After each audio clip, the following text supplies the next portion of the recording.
গজলটা লেখার কারণ হচ্ছে ঈদের নামাজ পড়ে মসজিদ থেকে বাইরে এলাম, দেখলাম কিছু বৃদ্ধা মা হাত পেতে দাঁড়িয়ে আছে, ভিক্ষা চাইছে। ময়লা শাড়ি তাদের পরনে, ময়লা শাড়ি পরে ঈদগাহের বাইরে, মসজিদের বাইরে হাত পেতে দাঁড়িয়ে আছে।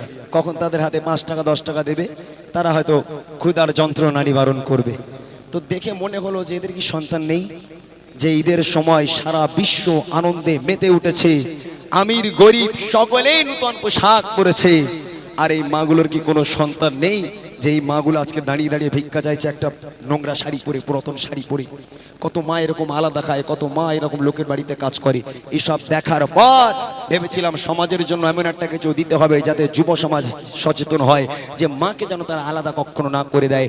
এই জন্য বুড়িমা লেখা, বুড়িমাতে বলেছিলাম মায়ের বুকের খাঁচায় লাথি মেরে বাড়ি থেকে বার করে দেয়। যে মা 10 মাস 10 দিন গর্ভে ধরে লালন পালন করে বড় করেছে, মানুষ করেছে, সেই মায়ের মর্ম কি বুড়িমা যারা শুনেছেন আগে বুড়িমার প্রথম পাঠটা শোনেন। বুড়িমা কেন লিখেছিলাম, মায়ের মর্মটা কি, যে মা সন্তানকে বড় করলো, এই ছোট থেকে বড় করা পর্যন্ত আগে শোনেন, তারপর বড়বেলায় যখন বুকের খাঁচায় লাথি মারে তখন বুড়িমাতে শোনাবো আপনাদের। ছোট্ট আকারে শুনে দেবো, মন দিয়ে শোনেন। আল্লাহ পাক আম্মাজানকে কি নিয়ামত দিয়েছে, যে মায়ের পায়ের তলায় জান্নাত। আল্লাহ পাক বলে মায়ের পায়ের তলায় জান্নাতকে আগে হাসিল কর, তারপর আমি আল্লাহ আমার জান্নাতের আশা কর। মায়ের জান্নাতকে ছেড়ে আমার জান্নাতের আশা করতে যাস না, তোরা কখনো জান্নাত পাবি না। তাই ছন্দের মাধ্যমে কবি লিখছে, দেখেন। সারা দুনিয়া ঘুরে মায়ের সমান পাবে না,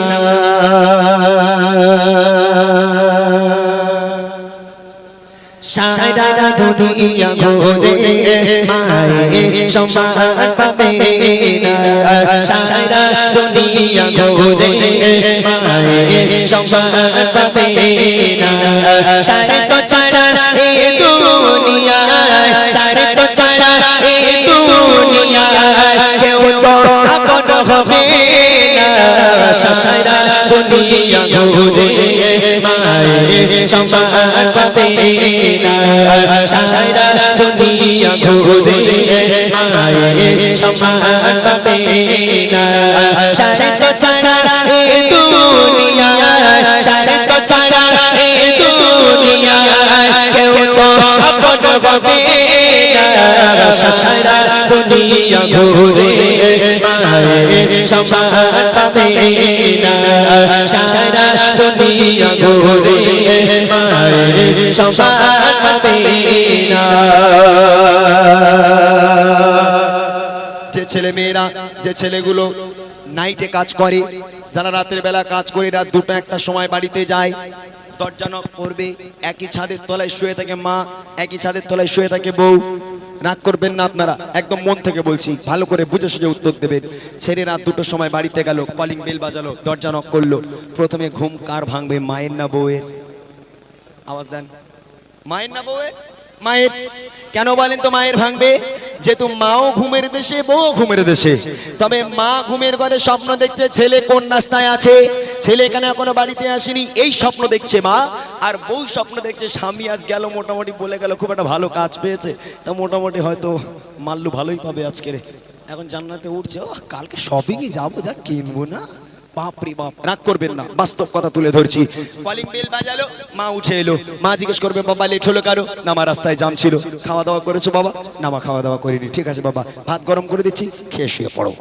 আর যদি বেতালে মায়ের জায়গায় বউ উঠেছে, ও কেন লেট হয়েছে ও সব জিজ্ঞেস করার দরকার নেই। এ দেখো সেই কাজ মোটামুটি হয়েছে তো, হ্যাঁ রাগ করবেন না, কাজ হয়েছে? বলে হ্যাঁ কাজ মোটামুটি তো ভালোই হলো, খুব বড় কাজ ধরেছিল। দেখো যা বললে তাই পেয়েছো তো, কম হয়নি তো? ওরে আল্লাহ, একবার জিজ্ঞেস কর স্বামীটা খেয়েছে কিনা, স্বামীটার কেন লেট হলো। পৃথিবীর বুকে বিনা স্বার্থে একটা মানুষই ভালোবাসতে পারে, সেটা হলো মা। আর সেই মায়ের বুকের খাঁচায় লাথি মারার আগে তোমার ঘাড়ে আজকের পেট্রোল বাস পড়লো না একবার?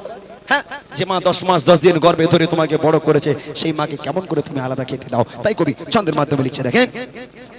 বিনা স্বার্থে ভালোবাসা থাকে সদা যার মনে, সুখে দুঃখে মুসিবতে আগলে রাখে মা প্রতিক্ষণে।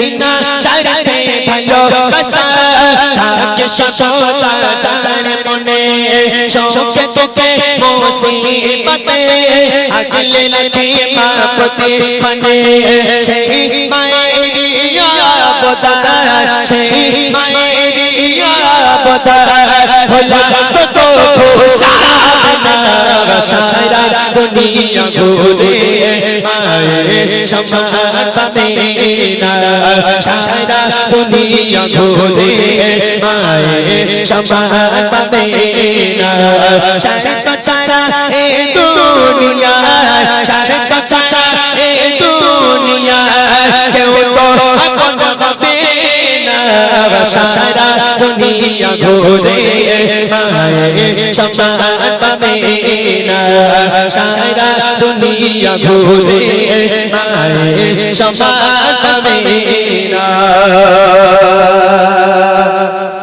এই শীতের রাতের বেলা যদি কোনো মায়ের কোলে বাচ্চা থাকে, যে বাচ্চা দুধ পান করে, এরকম যদি বাচ্চা থেকে থাকে, ওই বাচ্চা মায়ের কোলে পেশাব করে দিল, রাতের বেলা পায়খানা করে দিল, মা পরিষ্কার না করলে নয়। ওই শীতের রাতের বেলা ওই মা সন্তানকে আদর করে ঘুম পাড়িয়ে ওই মা নিজে গোসল করে নিজেকে পাক পবিত্র করার জন্য। তাহলে এত কষ্ট করলো যে সন্তানের জন্য, সন্তানটা আস্তে আস্তে বেড়ে উঠলো, কত কষ্ট করে মা বড় করলো।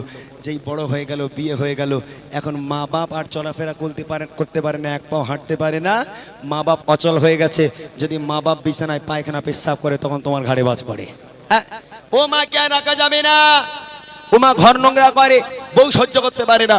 তা আপনারা আমার কথা যদি ভুল হয় মনে করেন ডায়লগ মারছেন, নিজের চোখে আপনারা দেখবেন কিছু কিছু বাড়ি আছে যে ছেলে বউ থাকে ছাদের ঘরে আর বাপ মা, বুড়ো বাপ মা থাকে উঠানে, একটা তিরপল খাটিয়ে কি একটা টিনের চাল দিয়ে ভিতরে একটা তক্তপোষ দিয়ে তার মধ্যে ওই বুড়ো বাপ মা পচে মরুক, যদি না হয় তা কান কেটে দেবো আমি। এরকম কত মা বাপ আজকে তারা আলাদা করে শুয়ে আছে, যে মা বাপের কখনো খাওয়া হয় কখনো হয় না, ছেলে বউ তাদেরকে দেখেই না। আল্লাহ পাক আল্লাহ তাআলা বলে, ওরে সন্তানেরা তোরা মায়ের জান্নাতকে ছেড়ে আমার জান্নাতের আশা করিস হতভাগা। ওরে তোর মা তোর জন্য জান্নাত, দুনিয়ায় তোর জন্য জান্নাত দিয়েছি। তোর বাড়ি যদি তোর বাপ মা ভালো থাকে, তোর বাড়িতে আমি আল্লাহ বরকত দেবো। আর তোর বাপ মা যদি বাড়িতে না থাকে, মনে রাখিস তোর বাড়িতে রহমতের ফেরেশতা কখনো ঢুকবে না। আমার কথা নয়, মনে রাখেন, যার বাড়ি বাপ মা আছে তার বাড়ি আল্লাহর বরকত আছে, যার বাড়ি বাপ মা নেই তার বাড়ি কখনো বরকত থাকতে পারে না। শেষ কথায় কবি লিখছে, দেখেন, হাজার দুঃখ যাতনাতে হয় না ক্লান্ত কোনো রাতে, একটি রাতেও ঘুম আসে না, বসে থাকে মা পাগারাতে। হাজার দুঃখ যাতনাতে হয় না ক্লান্ত কোনো রাতে, একটি রাতেও ঘুম আসে না, বসে থাকে মা পাগারাতে। আল্লাহর বাবা আল্লাহর বাবা হয় না কোনো চালনা, সারা দুনিয়া ঘুরে মায়ের সম্মান পাবে না, সারা দুনিয়া ঘুরে মায়ের সম্মান পাবে না। শাসক ছাড়া এই দুনিয়া, শাসক ছাড়া এই দুনিয়া কেউ তো আপন হবে না, সারা দুনিয়া ঘুরে মায়ের সম্মান পাবে না, সারা দুনিয়া ঘুরে মায়ের সম্মান পাবে না, সারা দুনিয়া ঘুরে মায়ের সম্মান পাবে না।